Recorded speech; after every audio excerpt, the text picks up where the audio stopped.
everybody. Today I wanted to just film a video with my husband about CFTs. We had a CFT today, so I think that stands for Child and Family Team Meeting in Arizona. Other states may call it something different, but basically it's just when all the therapists get together, or any like case managers, high needs, that kind of stuff get together, and they talk about how the case is going and kind of what you need to do moving forward. Yeah, like progress that needs to be made. So we had one of those today. John's off work this week, and so he went with me, and I thought we would just talk about like his perspective on how it went, and yeah, what in general like CFTs. So how do you think it went? This one was actually really good, because of some of the things happening with the case. It was productive. It was necessary.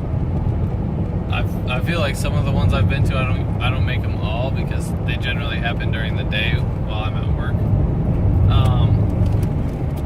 But this one was definitely beneficial. Got everybody on the same page. Make sure everybody's on the same page with what's going on in the case, as well as how everybody sees it moving forward. Which, with what's going on with the case right now, it's kind of vital that everybody be on the same page. And so I think it was productive. Some of them I've been to, I feel like could have been handled in an email, maybe. You know, a lot of what's going on is how's she doing? Is she using her coping mechanisms?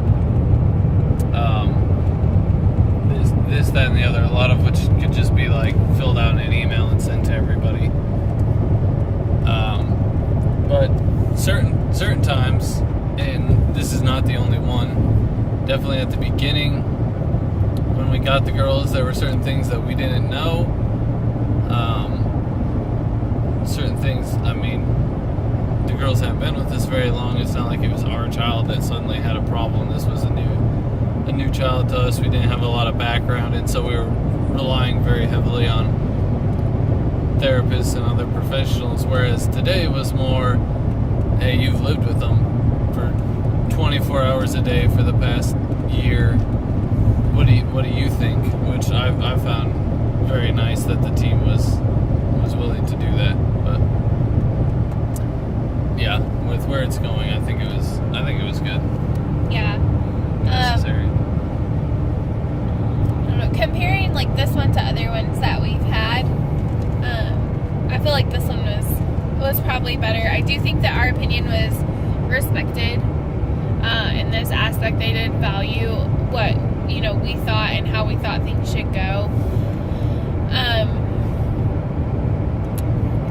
Yeah, I mean that's pretty much the gist of the CFT. I don't think there's much. We have court later this week, so we might film something after court just to kind of talk about how that goes. Court's always really short, as I've talked about in the past. At least I've talked about CFTs in the past before, and like I said, in other states they may be called something different, but it's nice to have them because the staff gets together once a month and you talk about like the progress of the case, but also you build relationships with people. This CFT, like for instance, we talked about, so I'm getting a psychology degree, and the staff is interested in like what I'm gonna do post my degree completion, and so we spent some time talking about like ways that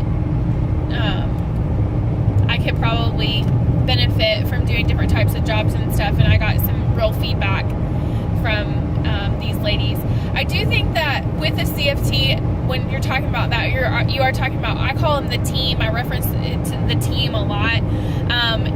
You can play a really vital role in making sure that everybody is on the same page, and that everybody's opinions are known as a foster parent, because these guys have so many cases.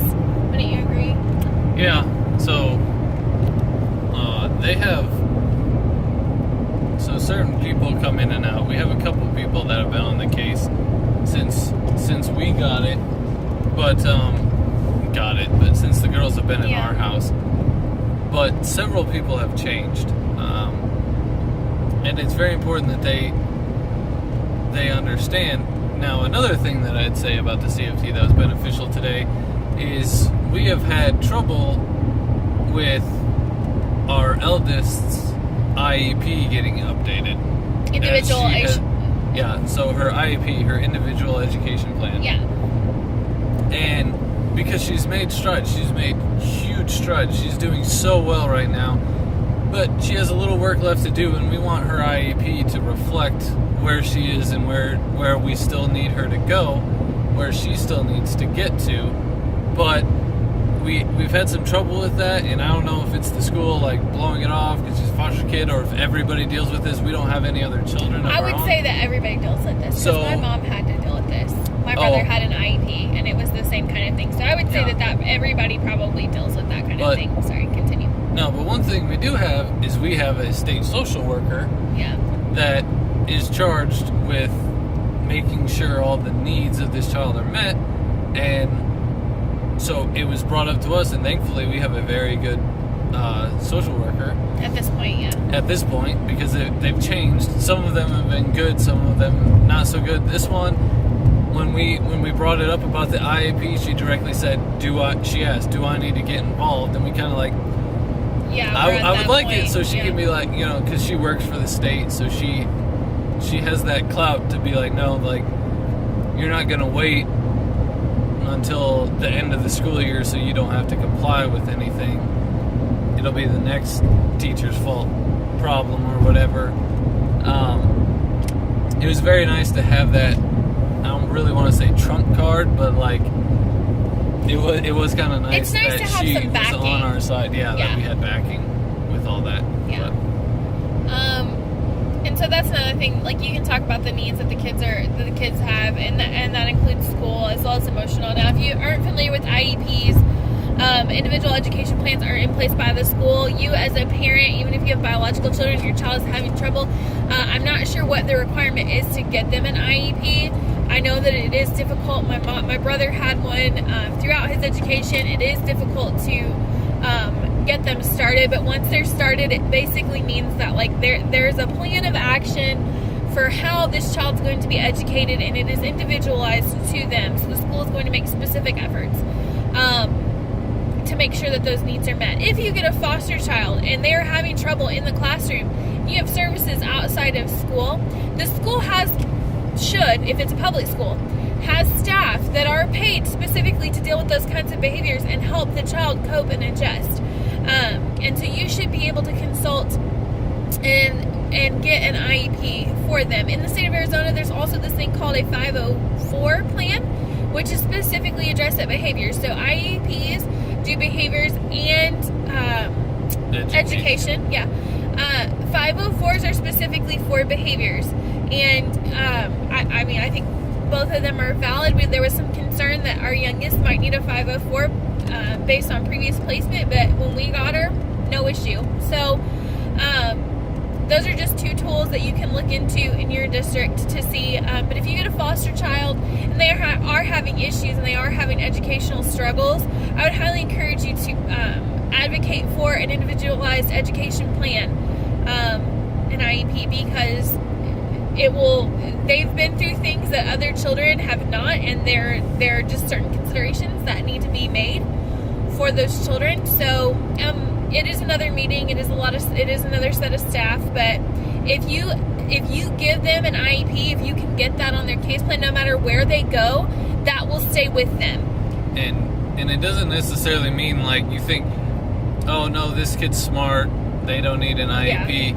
That's not what it is. The child that has an IEP in our house is brilliant, but she missed a lot of school. She had trouble. She got away with not doing a lot of the work. There wasn't a parent paying attention for her. Yeah, and so if you don't have to do your homework as a 6-year-old, you're not going to do it. Yeah. And so she was behind. She's not dumb by any means. She is incredibly smart, But she needed an IEP so it would be addressed on how, when, and what's going to happen to catch her back up. It's not because she's not capable of doing it or anything like that. It's just a plan to help ensure that the school and what Arizona calls resource teachers, which are helping with her, have a plan in place, knowing, hey, she's not bad enough that she needs to be held back, but that could become an issue if we don't correct it. And so this is the plan on how we're going to correct it because she's capable of it. And that is all that is. It is not, it doesn't replace parenting, making sure they're doing their work, helping them when necessary. It doesn't replace that. You still need to be there for the child. Help them understand. Don't give them the answers because that's what ours had a problem with was... She would act like she didn't know something, so she would frustrate you until you gave her the answer. Yeah, because it's easier just to jot down a multiplication answer for them or tell them what it is than deal with the crying, but... I mean, and it's not just for education. It is to help them process their sensory issues. So if a lot of these kids are going to have, you're going to hear this a lot if you get foster kids, sensory processing issues. You need to have sensory play. It is legit. It is a real thing. Their brains have not learned how to filter out extraneous information, and so they can get overwhelmed very easily, or they also can experience, fear of failure. Everyone experiences that, but to a child who's never experienced accomplishment, that can be very difficult. And an IEP will enable that child to experience accomplishment, to experience success. Once they experience success for a regular period, they're not gonna like pass a class and be like, whoa, I'm great, I can do this. It's gonna take, depending on how long they've been in care, a while for them to experience success. But once they get that understanding that they're in control, in psychology we call it a locus of control. Once they feel like they're in control, they can control their outcome as far as their education goes.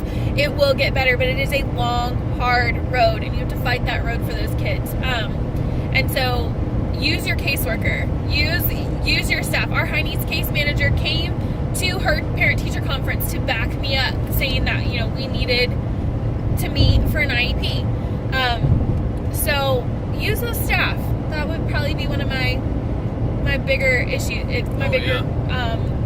Words of advice is to really use the staff to your advantage. Make sure that you build working, solid relationships with these people, because if you utilize them appropriately, they can be some of the best tools that you have access to. Oh, definitely. The staff that you will come in contact with can sometimes seem like they're just there to bug you every month with a meeting or whatever. But which sometimes is what it feels like for us, especially when you go a couple months and nothing's really changed, nothing's happening, whatever. But develop that relationship, keep it professional, obviously. But be ready, because there are times you might need to utilize those resources, and it is priceless when you can use those to your advantage and they're on your side. Because these are people that courts, that everything taken into consideration. So if you want to truly advocate for the child, you need your team to trust your opinion. So when you say, hey, this is what the child needs, and you want that to be believed, you really need your team to be on your side. And a CFT is definitely a good time to build that rapport with everybody, and not just for you, but make sure you listen to what, especially if you're new to this, listen to what they have to say, their suggestions. Obviously take it with a grain of salt until you know what caliber of team member they are. Valid, very valid. Because like I said, we've had some really good ones that have given us some really good advice, and then we have had some that even to somebody who had never been a parent before, you just know like that's idiotic. Yeah. Like you wouldn't even. But luckily, right now, as this big change is rolling out, we've got a team that I trust, and I believe really does have the girls' best interest at heart. So it's definitely an advantage to have that right now. Alright guys, well that is our perspective on the CFT. I know you guys like seeing John in the videos. We are driving to Scottsdale Harley-Davidson, right? Is that what it's called? Yeah.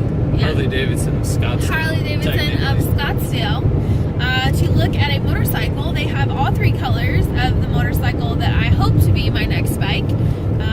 And so you'll just have to keep watching to see what bike we're looking at. But yeah, let me know if you guys like this video. Give it a thumbs up. Comment below, and please feel free to subscribe. And yeah, we'll see you next time. Bye guys.